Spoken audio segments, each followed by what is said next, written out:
ఏ రోజు కూడా ఒకటే దూరం చెప్తున్నాను. రాబోయే దినాల్లో మళ్ళీ చంద్రబాబు వస్తాడు. ఈరోజు పార్టీ విషయంలో కూడా కిలివేలు సంజీవయ్య కాదులూరు చాలా నలవాళ్ళు సుబ్రహ్మణ్యం కూతురు విజయశ్రీ గెలిచిందని కూడా నేను సంతోషంగా ఉన్నాను.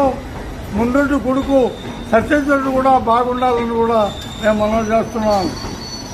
ఈ పార్టీలో 5 రూపాయల భోజనం, 50 రూపాయల కోట్లు, 3 సిలిండర్లు చిన్నవి పెద్దవి కాదు. ఆ రోజు కూడా నేను వసుంధరాన్ని లవ్ చేయలే, నన్ను ప్రేమించింది. 14 సంవత్సరాల కాంగ్రెస్లో ఉన్నా నేను. ఐ లవ్ యూ, ఐ లెగ్ గెట్టన్నా, నన్ను ప్రేమించింది. నేను కూడా లవ్వే. ఈరోజు ప్రతి ఒక్కరూ కూడా బాగుండాలి. ఈరోజు